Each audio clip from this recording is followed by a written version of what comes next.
Hello mga Mars! Friday na naman mga Mars, kaya eto, at dadaan kami ng simbahan. Medyo madilim na nga nung kami umahon kasi umuwi pa ako sa amin para bawasan yung mga gamit na daladala ko mga Mars. Makikita nyo naman mga Mars na yung daan palabas dun sa amin ay talaga namang napakasikip. Tapos nung liliko na kami pakaliwa, may nakaharang palang sasakyan. Kaya dito kami sa kabilang side dumaan. Ayun nga mga Mars, at nadaan kami dun sa lugar kung saan kami nagwo-walking. Kaya medyo nalayo nga kami. Kaya nga pagdating namin din sa may simbahan ay medyo gabi na nga mga Mars. Every Friday, hanggat maaari ay pinipilit nga naming makadaan dito mga Mars kahit hindi na kami umaabot ng misa. Kasi nga 5 PM ang misa dito, 5 PM pa lang kasi ang out ko sa office. Tapos iniintay pa ako nila nanay kaya talagang hindi na talaga kami umaabot ng misa. Siguro naman ay naiintindihan na ni Lord kung bakit hindi kami nakakaabot sa misa niya. Pagkadaan namin sa simbahan, ay umuwi na rin kami mga Mars.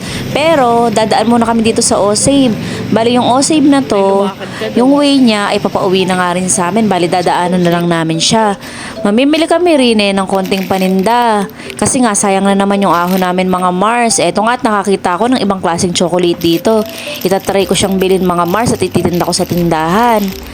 Eto mga Mars, at naglilibot pa kami nila nanay. Bali naghahanap kami ng mga pwede naming bilhin.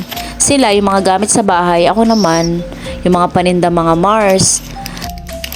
Nakut, nakakita ako ng chili flakes dito. Saktong-sakto kasi may natira pa akong tuyo at pasta nung nakaraang gumawa ako. Wala nga kasi akong chili flakes nung nakaraang gawa ko mga Mars kaya hindi ko nalagyan. Try ko nga ulit gumawa sa mga susunod na araw. Eto, at may nakita pa akong item dito. Ito ang yogurt drink. Makabili nga at mapatikim dun sa anak ko. Ayan mga Mars, at tapos na nga kaming mamili. Bali wala kang plastic dito. Kaya eto, at box nga ang ginamit namin. Ayan, at dinadala na ni tatay dun sa likod ng sasakyan. Pagkatapos mga Mars, nadaanan pa namin itong gulayan.